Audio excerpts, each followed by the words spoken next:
Halo, selamat malam semuanya. Salam sehat, salam bahagia, salam cinta. Malam ini adalah cinta ke-48 di tanggal 1 November 2021. Cinta adalah cerita inspiratif nampol Twimers asik, dimana untuk sekarang dari tahun lalu sampai tahun ini adalah para asisten mentor dari Yayasan Damasuka Indonesia yang mengisi acara ini. Tetapi di masa-masa mendatang kemungkinan kita akan mengundang teman-teman, bro dan sis yang sudah pernah melatih twim untuk bisa sharing di cinta. Malam ini adalah cinta ke-48 bersama Bro Henry Tansul. Selamat malam Bro Hartawan.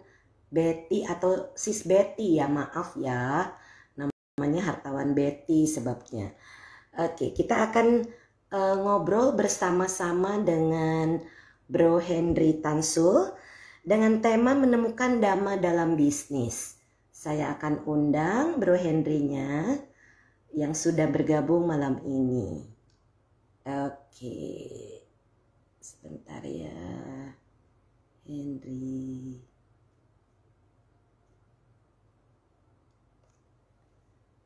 Henry ini adalah seorang bisnismen. Beliau mengikuti retret twin pertama di tahun 2012. Kemudian sekarang ini beliau adalah pemimpin dari dealer Yamaha di Yamaha Kertajaya sejak tahun 2002 dengan punya banyak cabang. Malam Bro Henry. Malam Sis Apa Brenda. kabar? Iya, gimana kabarnya Bro? Sehat Bro, Kangen. Oke, malam ini temanya Bro adalah menemukan dhamma dalam bisnis. Ini menarik sekali karena tidak banyak bisnismen yang menjaga sila. Kemudian yang saya tahu ya, kemudian juga mempraktekannya di dalam bisnis mereka. Ada beberapa kalyanamita yang saya ketahui memang punya bisnis dan mereka menjaga sila, tapi belum banyak. Nah ini mudah-mudahan dengan sharing malam ini banyak orang yang terinspirasi untuk menemukan dhamma di dalam bisnisnya masing-masing. Oke, silakan Bro Henry. Ya Sis Brenda. Ini sharing aja lah ya. Ya. Ya sharing apa yang ditemukan dalam perjalanan ini. Ya, betul Bro. Saya mulai bisnis itu 2002. Aha, sudah 19 tahun ya. Ya, jadi pada saat start bisnis itu ya naik terus lah ya progresnya ya. Sampai satu momen 2008. Ya, itu kita kenalnya sebagai Lehman Moment. Lehman Brothers collapse di Amerika. Sehingga ada sedikit imbas ke Indonesia juga, terutama terkait finansial lah ya. Tapi dari situ baru merasa bisnis ini ternyata ada istilahnya ada hambatannya gitu loh. Ternyata ada yang jadi plafon buat kita untuk tumbuh. Ya, tapi kemudian ada ketemu supplier ya, mungkin boleh dibilang supplier lah.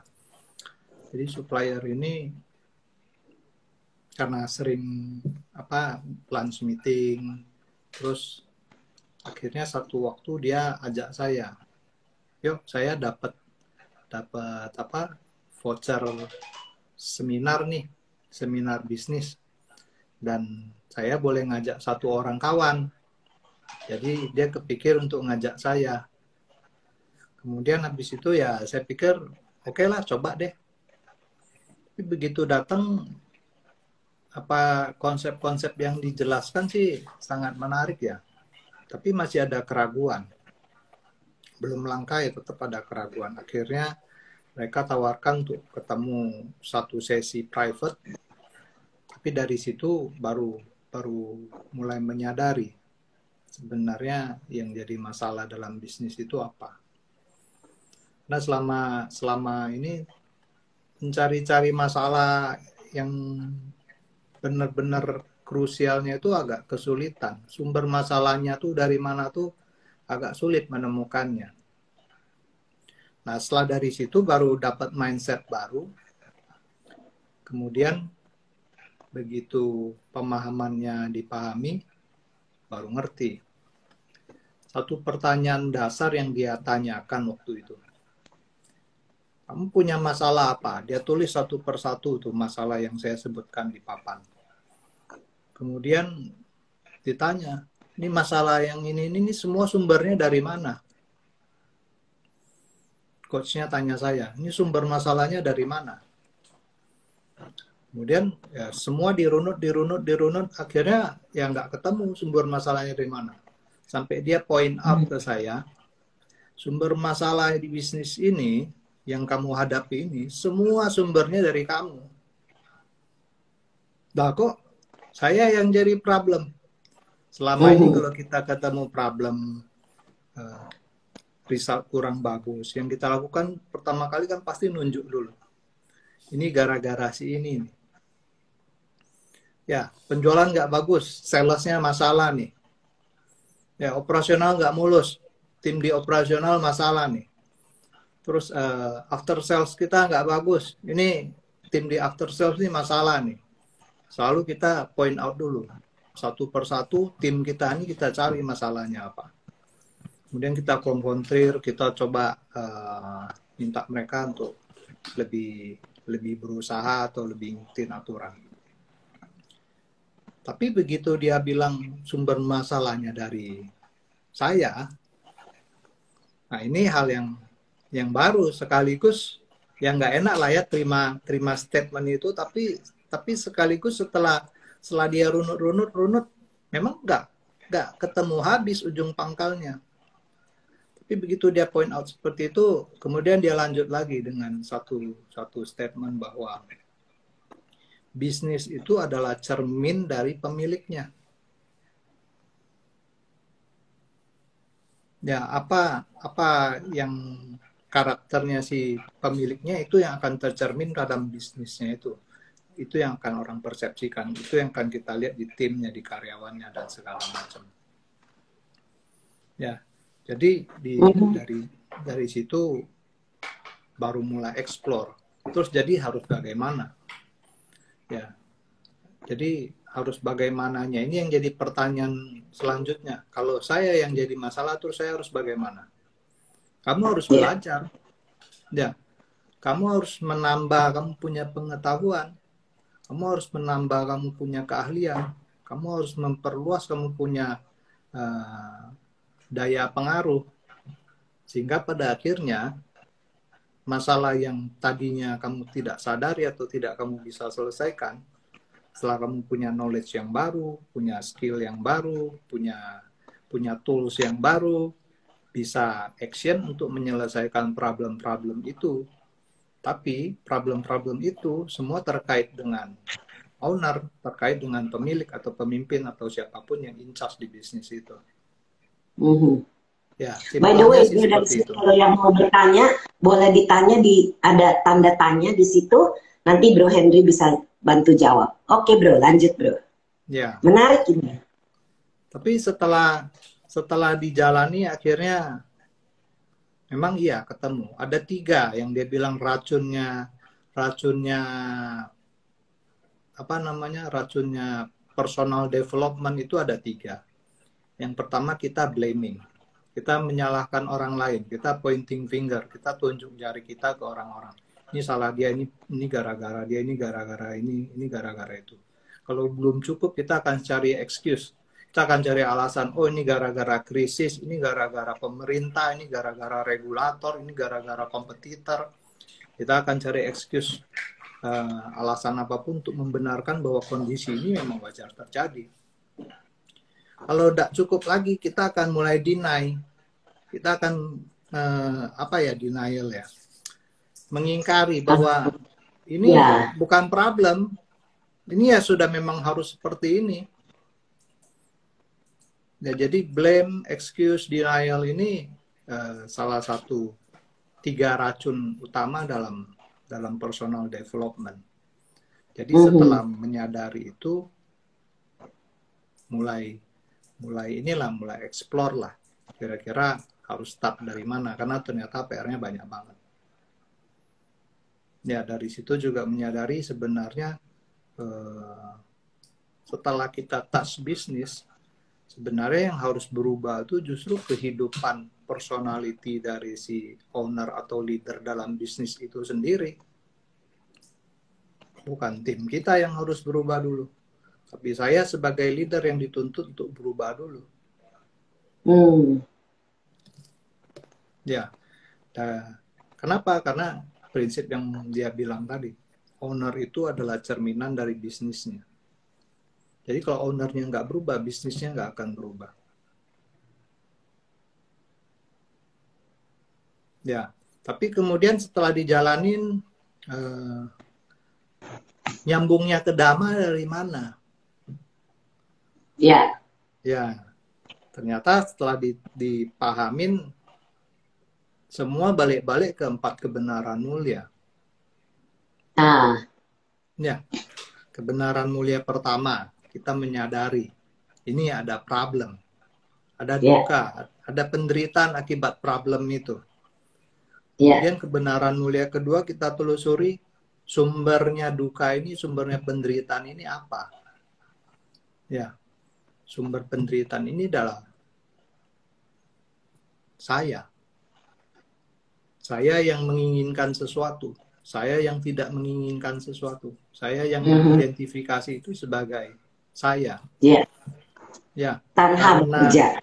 Ya, karena setelah kalau saya tidak bisa mulai nerima bahwa problemnya start dari saya akan selalu eksplor semua masalah itu dari luar.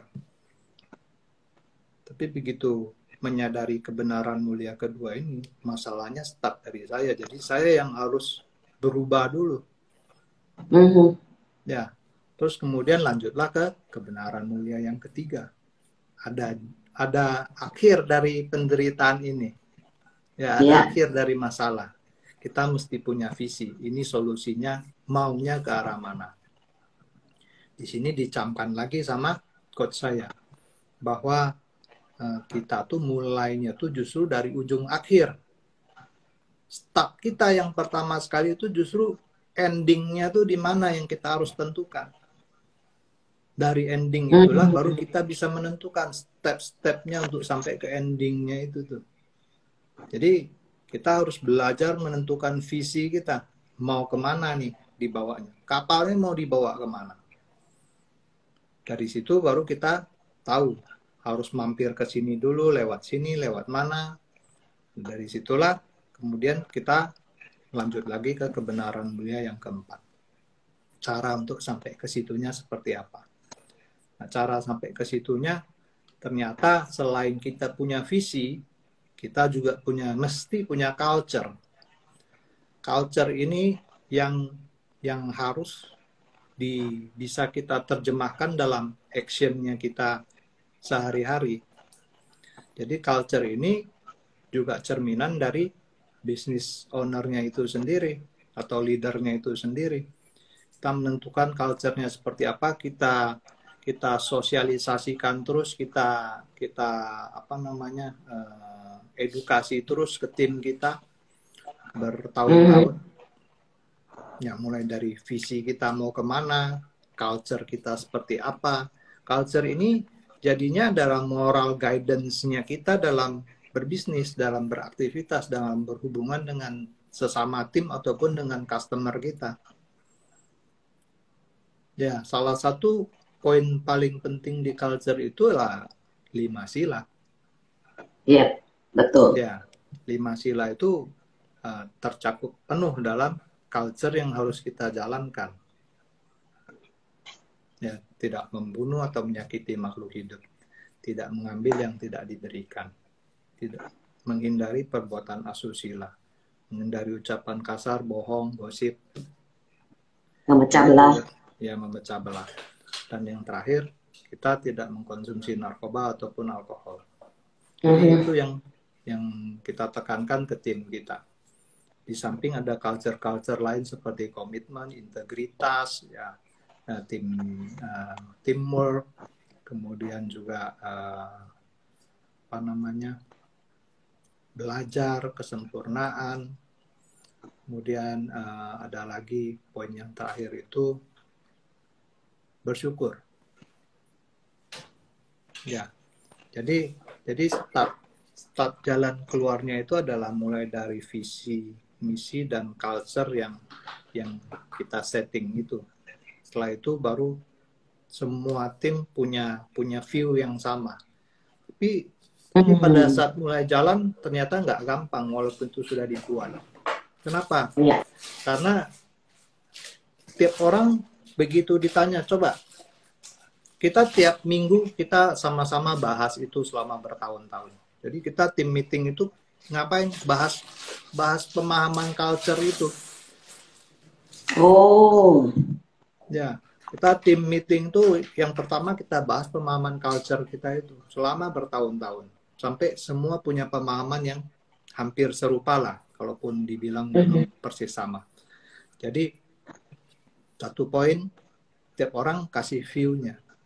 Dari view-nya mereka, dari pemahamannya mereka, kita bisa tahu, oh oke, nanti yang lain juga bisa dengar. Dari situ kita lihat, sama nggak pemahaman dia dengan pemahaman saya? Kalau enggak, saya akan kasih view saya ke dia. Enggak, kalau saya melihatnya seperti ini. Ya, kalau sesuai, saya akan kasih penguat bahwa oke, ini arahnya memang sudah seperti itu. Jadi, itu yang kita pastikan dulu untuk jalan. Sehingga pada akhirnya yang kita mau coba capai itu adalah kita adalah perkumpulan orang-orang baik dalam bisnis kami. Jadi kalau yang nggak betah sama culture itu ya akan mundur dengan sendirinya. Iya. Ya, jadi filter paling utama itu bukan di kinerja kalau di kita. Kinerja selalu bisa diimprove, tapi karakter, culture dari tiap tim kita itu yang nggak bisa ditawar.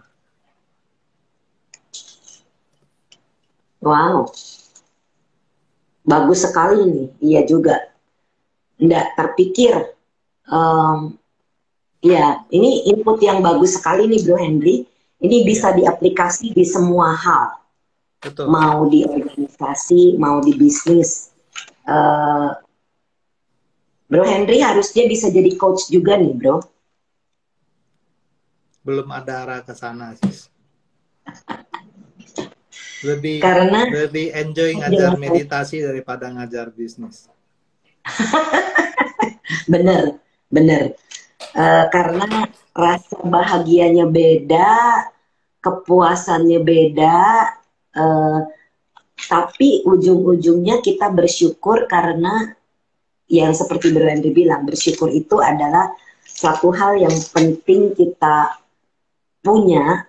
Karena kalau kita nggak punya rasa syukur itu ya jadinya apa ya namanya, berantakan nantinya. Iya. Kalau mikir target tuh harus di pagi hari kita bangun.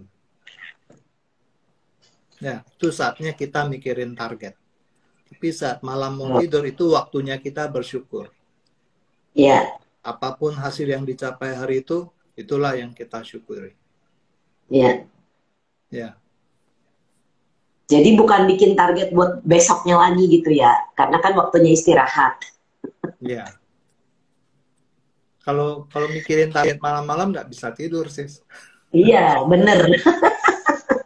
Karena semua idenya jalan, apalagi orang yang overthinking. Yeah. Kebanyakan orang kan jadinya berpikir, wah mesti bagaimana. Nah itu jadinya malah nggak tidur sampai subuh. Tuh biasanya begitu, benar. Wow, input yang sangat bagus ini Bro Henry. Yeah. Terus silakan Bro. Kemudian belakangan ada satu orang Amerika ya, dia itu kalau nggak salah menteri di Amerika. Waktu itu perang Teluk. Terus dia ada sebut tentang unknowns. Jadi dia bilang basically seperti inilah. Ada hal yang kita tahu. Kemudian ada hal yang kita tahu, kita nggak tahu. Tapi ada hal yang kita nggak tahu kalau kita nggak tahu. Ya. Ya, inilah momen di mana saya ketemu coach itu pertama kali. Saya menyadari ternyata ada yang saya nggak tahu. Tapi sebelum saya dikasih tahu sama dia, saya itu dalam state nggak tahu bahwa saya nggak tahu. Benar. Ya, nah ini nyambung lagi ke Majjhima Nikaya 43. Ada dua syarat untuk mendapatkan pandangan benar. Suara orang lain dan perhatian bijaksana. Ya. Ya, jadi suara orang lain ini luar biasa penting. Memang dalam konteks Majjhima Nikaya itu suara Buddha, artinya penjelasan dari Buddha tentang 4 kebenaran mulia, jalan mulia berunsur 8 dan segala macam penjelasannya. Tapi ternyata bisa kita tarik benang merahnya ke dalam kehidupan kita. Jadi Dhamma dalam makrokosmos ataupun mikrokosmos itu kita bisa terapkan. Sehingga disitulah saya merasa ini prinsip-prinsip Dhamma sebenarnya bisa kita terapkan bahkan dalam bisnis. Yang orang anggap kalau bisnis itu nggak sikut sana sikut sini nggak bisa maju, nggak pakai trik nggak bisa maju. Ya, tapi yang saya temukan tidak sepenuhnya seperti itu, bahkan kebalikannya lah. Ya, justru kita tidak boleh menjatuhkan orang lain. Kita tonjolkan apa yang bagus dari bisnis kita, gitu kan? Ya. Tanpa menjatuhkan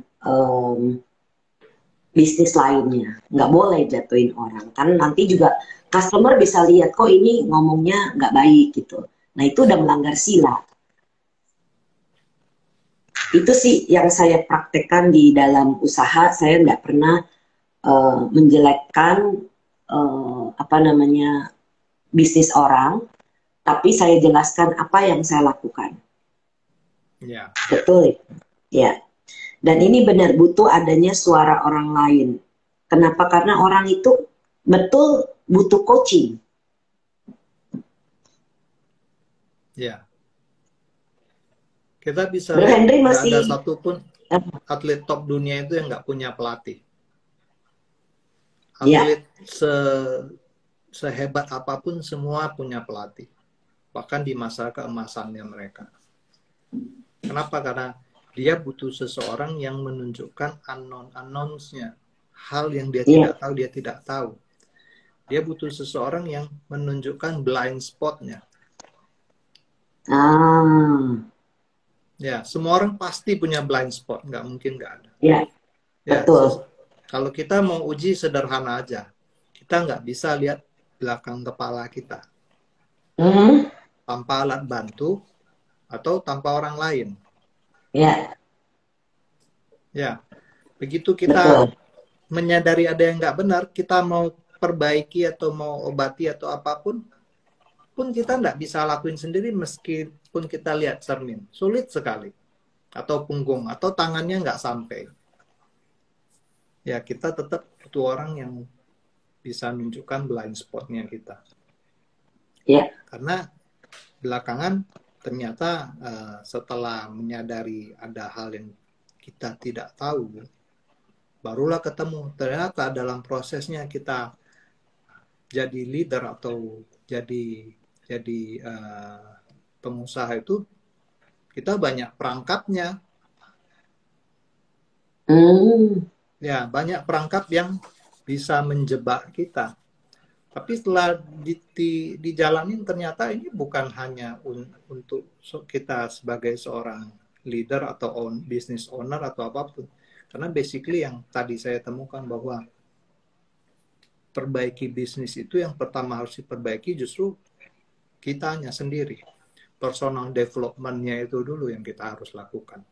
Sehingga kalau kita nggak bisa menemukan menyebabkan jebakan-jebakan dalam langkah kita, kita jadinya ya akan banyak buang waktu untuk bertemu dengan halangan yang sebenarnya kita bisa belajar dari orang lain.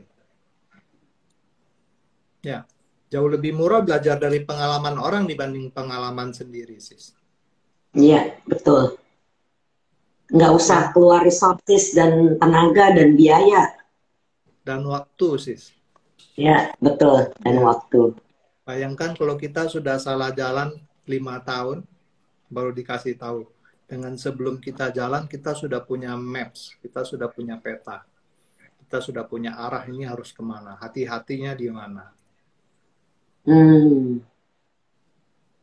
Ya, jadi kemudian satu perangkap yang paling besar itu adalah pikiran saya tahu. Itu saya sebutnya ilusi bahwa saya tahu kalau saya tahu.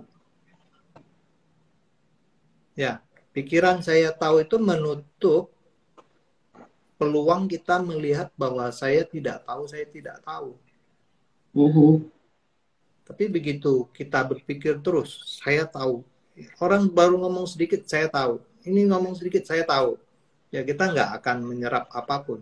Disitulah kita sudah mulai blok. Tidak ada voice of another, ada suara orang lain, tapi tidak ada perhatian. Kenapa? Karena belum ngomong, dia lagi ngomong, kita sudah dalam pikiran bilang saya tahu. Ya, jadi perhatian bijaksananya nggak akan timbul saat kita punya pikiran saya tahu. Kalau kembali ya. Terus kemudian kedua, saya mau ambil contoh.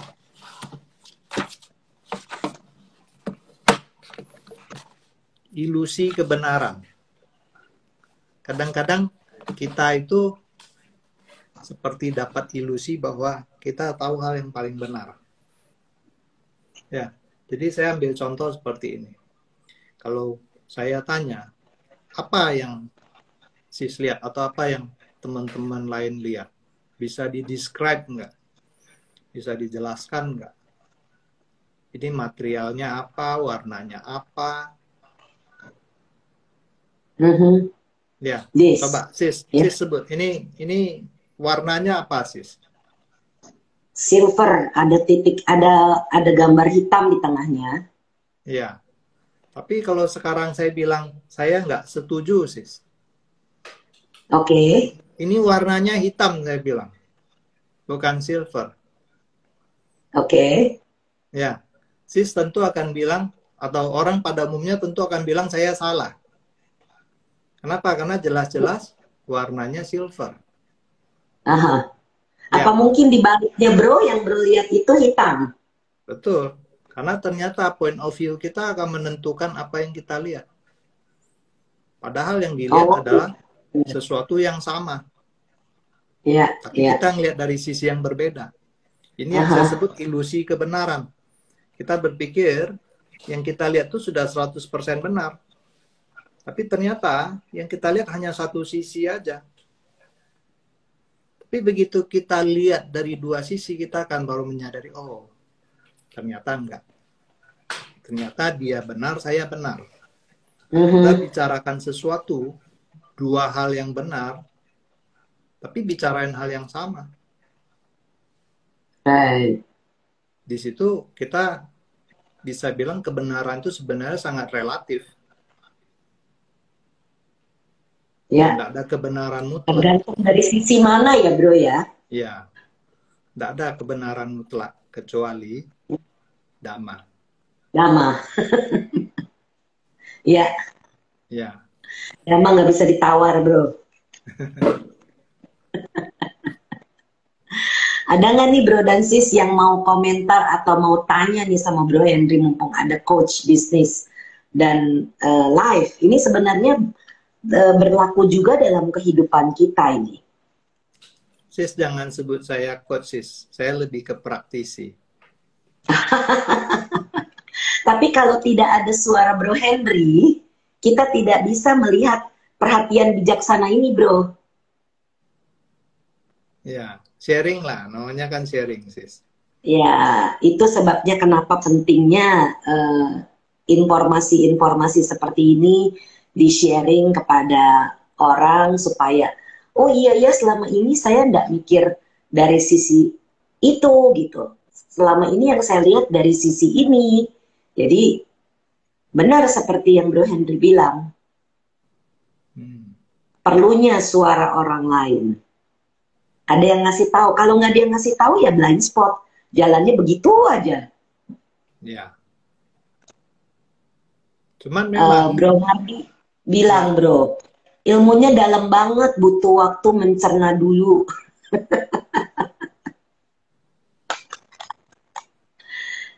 Iya makanya benar.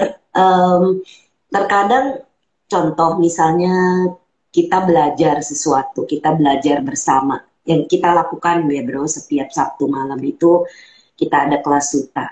Dan kita semua bersama-sama belajar. Ternyata banyak hal yang Buddha katakan yang saya belum tahu, belum pernah dengar. Dan itu menjadi celing gitu. Ada lagi ya, uh, insight-insight gitu. Ternyata ini bisa diaplikasi dalam hidup misalnya. benar Dan sekali. itu sebenarnya menguntungkan. Sayangnya aja kalau orang yang tidak bisa punya waktu untuk belajar, ya hilang chance untuk dapat insight itu ya sebenarnya. Bro Henry merasa begitu enggak? Kadang-kadang kita enggak, belum pernah baca suta itu. Begitu baca suta itu, oh ternyata ada hal yang kita miss nih gitu. Ya, bahkan bukan hanya baca suta baru, baca suta yang sama aja masih bisa ketemu sih. Iya, Apalagi betul. suta yang baru sama sekali kita baca. Iya, iya. Makanya baca suta nggak bisa sekali, bro dan sis. Suta ini adalah kalau di Buddha itu adalah kata-kata Buddha dan itu yang diucapkan kembali oleh Yang Mulia Ananda dan kita itu mendapatkan ini masih cukup murni karena adanya masih terbitan-terbitan yang masih kita bisa baca dengan baik dan benar dalam masa sekarang nih di abad 21. Jadi kita harus bersyukur belum punah. Nanti entah berapa ratus tahun, berapa ribu tahun lagi mungkin punah atau bergeser artinya. Iya, Karena pengertian orang kan beda-beda. Kita belajar mendengar suatu ini aja butuh waktu untuk betul-betul mencerna. Mudah-mudahan dengan begini orang jadi mulai lagi belajar, mau belajar gitu ya bro ya. iya. Ya, kalau nggak mau baca sekarang kan bisa nonton YouTube sih. Iya, Ya, dengerin Bante kalau aja. hmm, dengerin Bante, dengerin Delson. Iya, betul. Dengerin mereka membaca suta itu uh, ada lagi. Oh ya, waktu itu kayaknya ini nggak ketangkep gitu. Ya, Setelah dengar lagi begitu. Itu yang terjadi Bro Henry. Saya hmm, menerjemahkan untuk Bante bertahun-tahun sejak 2010 2011 retret pertama. Dan yang dibaca sutanya sama. Tapi setiap baca itu kok kayaknya dulu nggak ada yang bagian ini ya. Padahal sutanya sama yang dibaca. persis Itulah sih. yang menarik. Tergantung dari uh, pikiran kita pada saat kita membaca. Kalau pikiran kita makin jernih, apa yang kita baca atau apa yang kita dengar itu semakin masuk. Kalau pikiran kita seperti saya sering ibaratkan seperti botol gitu ya bro, diisi batu, tanah, kerikil. Kita kocok-kocok botol itu. Pasti berkeruh. Tapi begitu kita diemin, pada saat kita diemin itu kan seperti kita meditasi. Kelihatan tuh bagian keruhnya yang mana. Iya, Jadi itulah pentingnya kita meditasi. Karena kadang-kadang kita nggak punya waktu, misalnya ada yang bilang saya nggak punya waktu sis Brand. 10 menit punya dong. 15 menit punya dong kalau nggak punya waktu 1 jam. Kalau yang sudah biasa meditasi ya minimal setengah jam, 1 jam. Kalau yang sudah biasa, tapi yang belum biasa ya dicobalah dari yang minimal. Nah, ini dari Sis Wati. Ikut kelas Sutta sangat bermanfaat seperti sering nancep ya. Bener sis. Kadang lagi hadapi suatu masalah lalu ngeling banget ya sis. Betul. Nah, Bro Mardi tanya nih bro. Bagaimana cara menyamakan persepsi bro? Seperti tadi ada. Seperti tadi CD yang tadi. Poin yang pertama, yang itu tadi, saya tahu tadi. Kalau kita terperangkap pada jebakan saya tahu, dan menganggap yang saya tahu, yang saya lihat itu adalah 100% semua keseluruhan kebenaran, ya kita nggak akan bisa samakan persepsi dengan orang lain. Tapi pada saat kita mulai berpikir bahwa I know-nya dicoret, terus kita mulai berpikir mungkin ada yang saya tidak tahu. Dari saat itu kita akan mulai tanya sama tuh orang. Jadi key-nya balik lagi pasti komunikasi. Tapi komunikasi yang terjadi itu komunikasi yang seperti apa? Kalau yang Bante bilang kan komunikasi itu komunikasi yang harmonis. Komunikasi harmonis itu adalah komunikasi yang dua arah, saling memahami. Dengan niat baik kita komunikasi. Tapi kalau kita komunikasi dengan cara berdebat, ya nggak akan ketemu. Yang satu sisi selalu mengungkapkan ngotot hitam, yang satu lagi ngotot ini warnanya silver. Ya, sampai ujung zaman pun nggak akan ketemu kalau kita nggak mau membalikkan posisi kita masuk ke point of view-nya orang. Berusaha memahami apa yang orang itu coba jelaskan gitu. Ya, kemudian yang ini nyambung juga ke jebakan yang ketiga. Kita seringkali berasumsi, karena saya tahu, kamu harusnya juga tahu. Karena saya sudah pernah bilang, kamu harusnya sudah tahu. Ya, ini saya alami, benar-benar sering sekali saya alami dalam bisnis. Saya sudah layout plan-nya, sudah jelaskan di meeting, begitu jalan, miss. Tidak sesuai dengan apa yang saya bayangkan. Ya, begitu itu terjadi, apa yang saya biasa lakukan? Ini orang tidak kompeten. Ini orang tidak nyimak. Ini orang bandel. Ini orang begini, ini orang begitu. Selalu baliknya ke dia lagi, dia lagi, dia lagi. Kenapa? Karena saya punya pikiran, kamu harusnya sudah tahu. Ya, ini jadi jebakan. Begitu pikiran kamu seharusnya sudah tahu itu saya coret, balik lagi ke 4 kebenaran mulia tadi, sis. Kebenaran mulia kedua, problemnya itu terkait saya. Jadi bukan selalu saya salah ya, tapi problemnya itu selalu terkait sama saya. Apapun masalah yang terjadi di sekeliling saya, selalu problemnya terkait sama saya. Jadi saya mau jadi bagian dari solusi itu atau tidak? Ya, sedangkan sebagai seorang leader atau business owner, kita yang punya kontrol paling besar dalam bisnis itu, dalam hal yang kita kerjakan itu.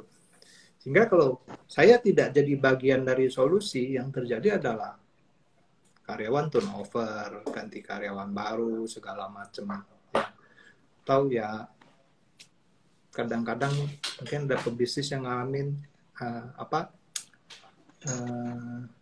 simkwa ya sama karyawan ya. Apa sih istilahnya tuh? Makan hati. Apa ya? Ya, makan hati. Aha.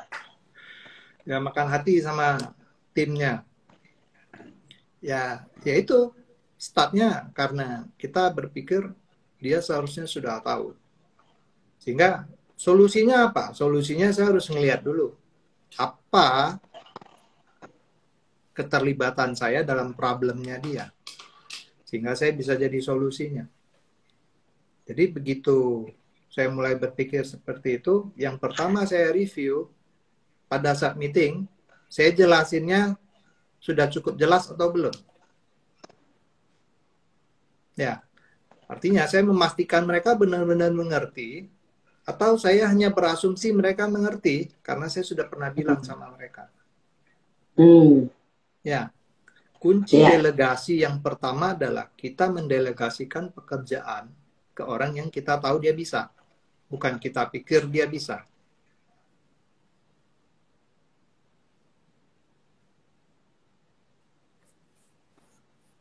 Jadi kemudian terkait itu juga, saya jadi review juga. Mungkin cara yang saya kasih yang salah. Dia sudah ngikutin sebenarnya. Tapi cara yang saya kasih yang ternyata tidak pas. Sehingga hasilnya tidak pas. Artinya cara yang saya kasih tidak sesuai dengan kondisi real di lapangan.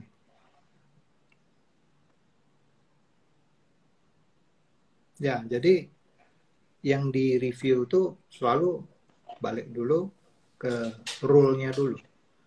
Bukan implementasinya. Rule-nya sudah betul belum? Kalau rule-nya sudah betul, terus yang ngejalanin ini sudah mengerti rule-nya, harusnya hasilnya sesuai apa yang kita plan. Tapi kalau nggak sesuai, mungkin implementasinya masalah, atau mungkin rencananya yang masalah. Ya, bisa salah satu dari itu. Sehingga kalau kita berpikir, kamu seharusnya sudah tahu, kita mengeliminir sebenarnya satu sisi sumber masalah. Sehingga kadang-kadang jadi nggak selesai. Karyawan stres, kita stres. Ya, persepsinya nggak nyambung.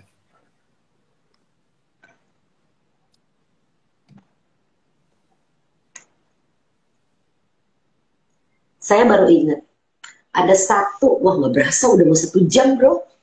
Saya baru ingat, lagi seru nih sebabnya. Ada satu bos saya pernah zaman dulu sekali itu, saya sering ngeliat dia itu jalan-jalan ke meja kita.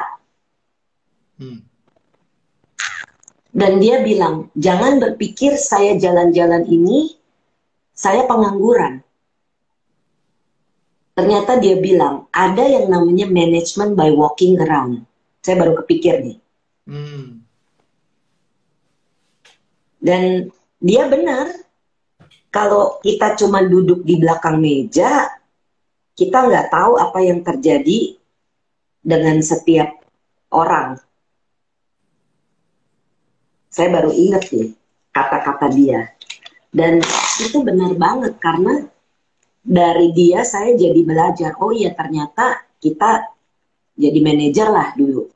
Nggak boleh banget nih kita berasumsi orangnya ngerti. Baru keluar nih, baru kinclong gitu. Karena kalau enggak ya, yang kita asumsikan adalah semuanya berjalan dengan baik, yang belum tentu sebenarnya semuanya berjalan dengan baik. Iya. Iya, betul. Wah, kangen banget nih Bro Henry. Ini input yang sangat-sangat super berharga. Yang mudah-mudahan juga bermanfaat buat para bro dan sis di dalam pekerjaannya, mengelola usahanya, mengelola organisasi dan lain-lain. Yang tentunya ini membuat saya juga jadi berputar berpikir. Memang sebetulnya sudah ada beberapa langkah yang kita mau lakukan ya bro di dalam grup kita sendiri. Jadi langkah-langkah itu sudah akan diambil, tapi ini ada hal yang bagus. Saya mencatat pointer-pointer dari Bro Henry dan nanti bisa didengar lagi dari rekamannya karena terkadang mendengarkan sekali tidak cukup seperti dengar suta. Mesti diulang-ulang, Bro. Nanti kapan-kapan kalau Bro dan Sis yang menemukan stuck di dalam usaha, perlu sekali nih mendengarkan rekaman ini karena nanti jadi ingat kembali, oh iya apa yang Bro Henry bilang itu benar. Yang saya lihat silver, yang sebelah sana lihatnya hitam. Nah, jadi kan kita bisa menyamakan persepsi dengan, yuk kita sama-sama lihat, kamu tuh ngelihatnya apa sih gitu ya. Jadi kita lihat juga dari sisi dia gitu. Nah, ini Benar. adalah satu hal yang sangat bermanfaat, yang mudah-mudahan bermanfaat. Ada pesan tertentu Bro yang mau disampaikan? Karena nggak berasa nih udah hampir 1 jam nih Bro kita bicara. Iya. Mungkin saya lanjut ke poin berikut dulu. Iya Bro. Oh masih ada ya? Ada jebakan yang keempat. Oh oke. Jebakan keempat itu kita berkompromi pada aturan. Ya, jadi ini dalam perjalanan bisnis saya menemukan itu jadi satu masalah yang kayak terpendam sehingga menimbulkan ketidakpuasan pada tim. Kenapa? Karena ada tim yang exclude dari aturan, ada yang kena sama aturan.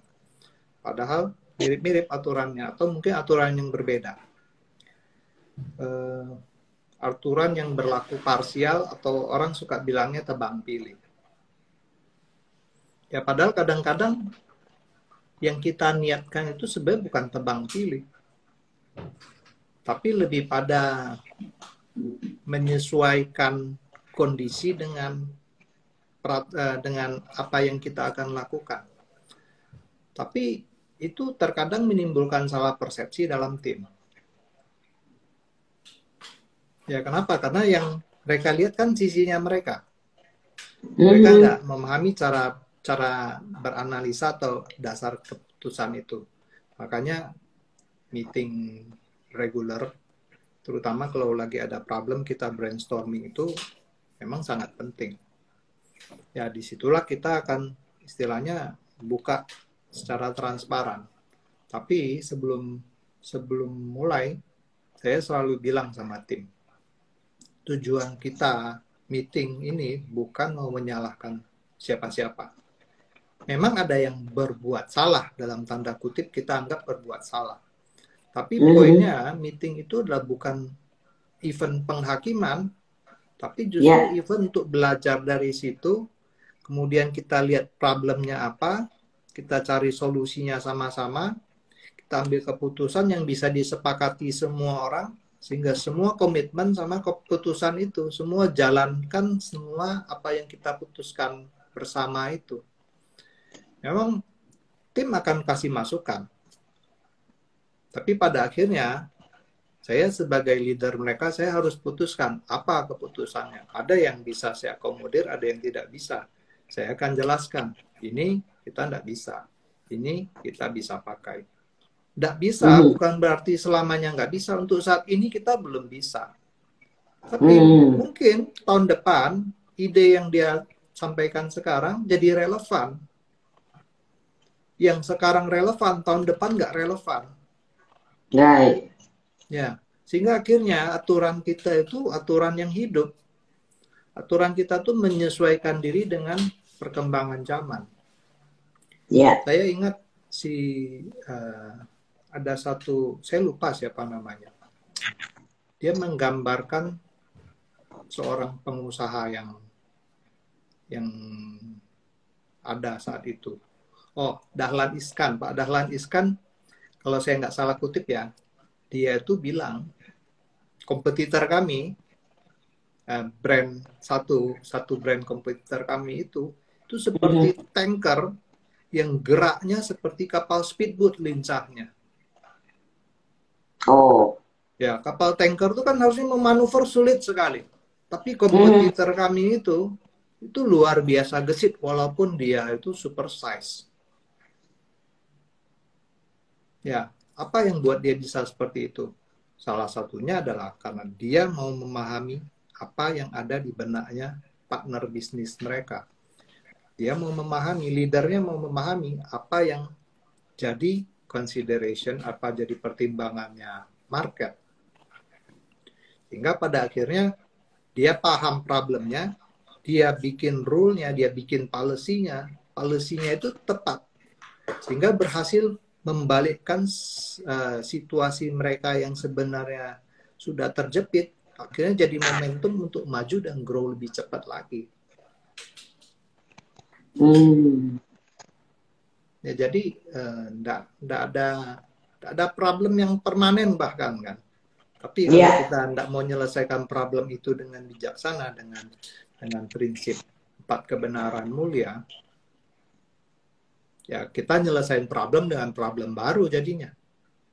Hmm. Kita pikir nyelesain problem sementara, tapi timbul problem lain.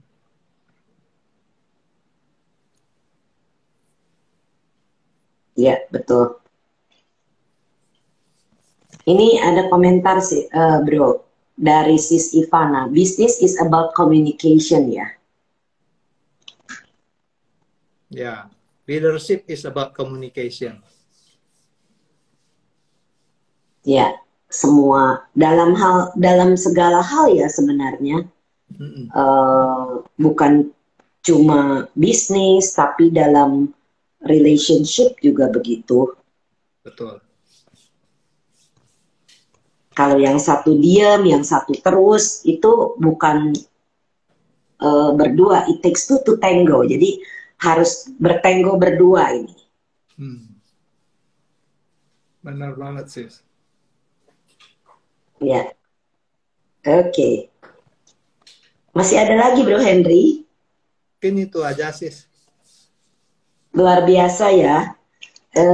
Semoga ini iya, inputnya Bro Henry ini sangat super berharga. Seperti yang kita bicarakan di dalam cinta ini, para aspen bersharing sesuai dengan pengalamannya masing-masing, dan ini bagus sekali. Saya banyak sekali nih membuat catatan malam ini dari pembicaraan malam ini, karena banyak hal menarik yang oh iya ya ketinggalan, oh iya ya itu belum gitu. Jadi ini sangat super bermanfaat buat kemajuan dalam banyak sisi yang kita bisa praktekkan di dalam organisasi maupun di dalam bisnis kita maupun di rumah tangga kita, karena apa yang Bro katakan ini sebenarnya aplikabel di dalam semua hal. Relationship, kalau kita nggak mau tahu apa yang partner kita pikirkan, apa yang dia rasakan, yang ada kita hanya melihat dari satu sisi, dan itu tidak baik juga. Memang semua, jadi yang tadi saya bilang, kalau Sis Ivana kan bilangnya bisnis, Bro Henry bilang apa namanya, ini leadership, tapi saya bilang juga itu ada hubungannya dengan relationship. Jadi semua hal ini interconnected, dan kalau kita bisa mengaplikasikan ini, maka kita bisa jalannya itu ya sesuai dengan visi dan misi. Kalau dalam rumah tangga misalnya, mau kemana nih rumah tangga? Masa mau putus di tengah jalan? Mau diteruskan sampai tua, sampai meninggal? Kan itu kan ada visi misi dalam rumah tangga. Jadi relationship juga begitu sebenarnya. Company juga begitu. Yayasan atau organisasi juga begitu. Jadi ini bisa diaplikasikan. Bro, cobalah Bro. Ini sudah waktunya Bro Henry ini menjadi coach. Nanti kalau ada yang Bro dan Sis di sini yang mau konsultasi kepada Bro Henry bisa mengingatkan kembali tuh yang saya diskusikan di cinta, udah dipraktekin belum gitu. Nanti kan mereka bisa melihat, oh iya ya ternyata apa yang kita lihat ini selama ini banyak kelirunya. dan harus open minded untuk bisa berkembang. Kanan banget Bro Henry, input yang sangat super berharga, kanan banget Bro. Terima kasih banyak sis kesempatan ini. Iya tentunya Bro. Ada kata-kata terakhir, kata-kata penutup maksud saya, bukan terakhir. Karena nanti kapan-kapan mungkin saya minta Bro Isandri isi lagi. Iya, mungkin gini lah, kita itu suka sekali dengar orang bicara sesuatu yang nice pada kita. Ya, tapi ada nice itu ternyata kadang-kadang jadi jebakan. Yes. Ya, nice itu terkadang bisa jadi tidak nice itu terkadang bisa jadi hal positif justru. Kenapa? Karena nice itu bisa kita jadi kepanjangannya sis. Nothing inside me care enough. Nothing inside nice. me. Oh. Nothing inside me care enough. Ya, sehingga saat kita ini be baru nice, lagi. Kita nggak care sama orang. Ya, tapi nggak selalu nggak nice ya sis ya. Sometimes kita nggak nice, tapi itu karena kita care. Gitu aja sis. Ya, very good bro. Luar biasa. Nah, bro dan sis nanti didengarkan kembali rekaman ini karena banyak sekali pointer-pointer yang Bro Henry jelaskan yang bisa Bro dan sis aplikasikan baik dalam bisnis maupun rumah tangga, usaha, organisasi dan lain sebagainya. Dalam rumah tangga pun ini berlaku. 4 kebenaran mulia selalu berlaku dalam rumah tangga. Tadi yang Bro Henry cerita, the sound of others. Kadang-kadang kita pikir rumah tangga kita, ya, the sound of others. Jadi kadang-kadang kita pikir rumah tangga kita baik-baik aja, tapi ternyata ada yang orang kasih tahu, oh ternyata iya ya, ada something is missing misalnya. Nah itu yang menjadi trigger untuk, oh iya ya, kita mesti diskusi nih.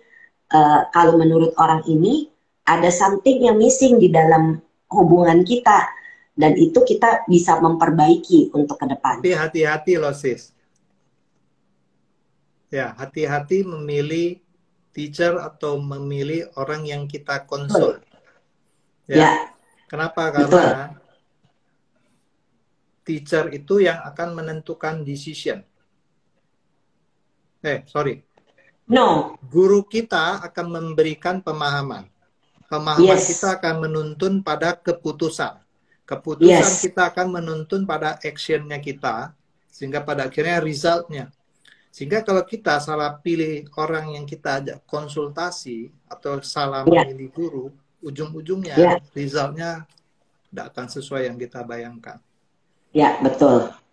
Betul sekali. Dan itu ada di dalam Anggutara atau Samyutta ya. Bagaimana cara memilih guru. Bagaimana cara memilih mentor. Nah, itu ada di situ yang bisa menjelaskan tentang 4 kebenaran mulia dan Paticca Samuppada. Dan itu kembali lagi ke situ karena semuanya itu bersumber di sana. Benar, tidak boleh salah sembarang karena nanti kalau kita salah memilih teacher atau mentor atau apapun itu nanti bisa kembali lagi pointing finger. Oh, dia bilangnya begitu. Padahal kan makanya saya bilang keputusan itu ada di tangan kita, bukan di tangan orang. Ya. Contoh saya selalu terkait teacher ini sederhananya lah ya dalam kehidupan lah. Ada problem suami istri. Konsultasi ke 2 orang. Teman yang pertama tukang cerai. Kita konsultasi ke tukang cerai. Kira-kira apa yang dia akan advice? Ya, betul. Yang kedua kita nggak konsultasi. Boleh kita menyarankan bercerai loh. Terkena karma nanti. Ya, maksudnya artinya kita hati-hati pilih orang yang kita mau dengarkan atau orang yang kita mau konsul. Ya, betul sekali. Ya. Kalau sama saya tidak akan pernah ada, saya katakan perceraian itu buat saya jangan. Kemarin ada yang bertanya, emang Sis Brand pernah menyarankan orang cerai? No, tidak pernah sama sekali. Justru karena saya mengerti efek karma. Saya juga punya rumah tangga. Efek karmanya itu bisa terimbas ke dalam kehidupan saya. Jadi saya sangat berhati-hati dalam memberikan input kepada orang. Tapi selalu saya menyarankan ini keputusan selalu you yang ambil. Saya cuma memberikan pandangan-pandangan yang saya ketahui. Itu. Jadi pandangan ini boleh diambil kalau menurut you baik, kalau menurut you kurang baik ya jangan diambil. Tapi tidak pernah seumur-umur saya memberikan konsul kepada orang menyarankan untuk pisah. Big no. Yang ada saya minta pemaafan. Ya betul, pemaafan. Pemaafan. Habis sama pasangannya. Biasanya begitu, bro. Tapi betul, it takes two to tango. Jadi saya biasanya menyarankan kedua pasangan ini untuk pemaafan dua-duanya. Siapapun yang bersalah tetap harus pemaafan. Nanti udahnya mereka bisa mengembangkan meta dan mereka bisa rukun. Tapi kalau cuma satu, biasanya kurang afdol. Ini ada terjadi di dalam... saya tahu orang yang pernah konsul dengan saya dan dia belajar meditasi. Suaminya juga belajar meditasi, orang luar kota. Dan ternyata hasilnya ya mereka rukun-rukun baik-baik lagi. Karena punya meta sudah. Sudah punya compassion. Sudah punya UPK. Iya. Gitu. Bagus sekali. Wah, luar biasa Bro Henry. Kangen sekali untuk inputnya yang sangat luar biasa bermanfaat. Dan semoga sharing Bro Henry malam ini dan sharing cinta malam ini bermanfaat baik untuk semua yang mendengarkan baik secara langsung maupun yang nanti mendengarkan rekamannya. Semoga bisa dipraktekkan dan kami berdoa mohon maaf apabila ada pikiran, kata-kata, perbuatan yang pernah kami lakukan keliru baik dalam kehidupan ini maupun kehidupan lampau. Semoga kami bisa dimaafkan. Mari kita bersama-sama berbagi jasa. Semoga yang menderita bebas dari derita. Semoga yang merasa takut bebas dari rasa takut. Semoga yang berduka menghapus semua dukanya.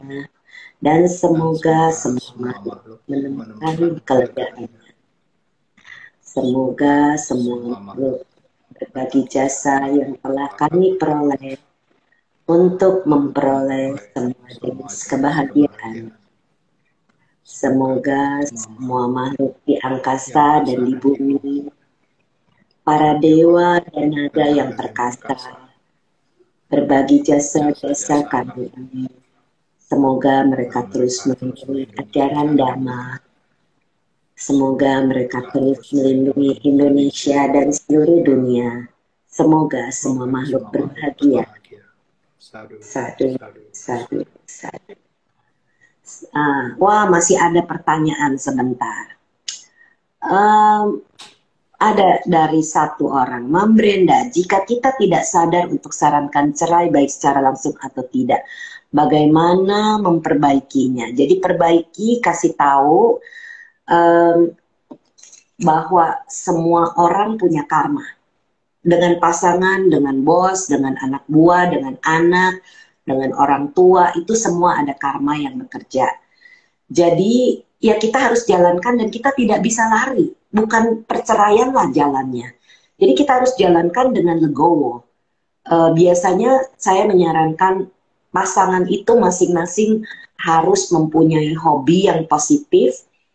Kemudian mereka jadi punya fokus terhadap sesuatu yang positif dalam kehidupan mereka. Jadi bukan untuk bercerai. Karena bercerai itu implikasinya adalah melarikan dari tanggung jawab, melarikan diri.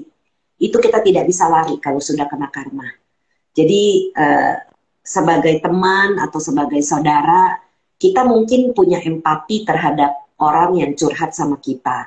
Tetapi bukanlah dengan jalan menyarankan mereka putus aja. Kalau sudah menikah jangan menyarankan itu. Kalau masih pacaran ya masih oke, nggak masalah. Tetapi kalau sudah menikah, apalagi ada anak-anak yang tentunya menjadi tanggung jawab kedua orang tua, di mana anak-anak membutuhkan kedua orang tua. Jadi sebaiknya orang tua itu mencari jalan keluar, sehingga tidak ada lagi yang tersakiti di dalam rumah tangga itu. Jadi kalau semua pihak saling introspeksi, saling melihat ke dalam diri, saling mengerti pasangannya itu seperti apa. Seperti yang tadi kita bicarakan malam ini, semuanya adalah komunikasi sebenarnya. Jadi itu akan membantu menyelesaikan masalah. Bukan berarti dengan diam-diam. Oh saya diemin aja, saya udah capek. Nggak bisa. Ada masalah nggak bisa didiemin. Itu akan menjadi bom waktu nantinya. Jadi harus ada penyelesaian. Bagaimana arahnya penyelesaian yang harus mereka berdua suami istri ini hadapi. Jadi bukan melarikan diri. Ya, oke. Sampai jumpa di Cinta ke-49 Senin depan 8 November bersama Sis Ivana Kurniawati. Selamat malam semuanya, salam sehat, salam bahagia, salam cinta. Kangen Bro Henry dan semua yang sudah mendengar. Oke, sampai jumpa.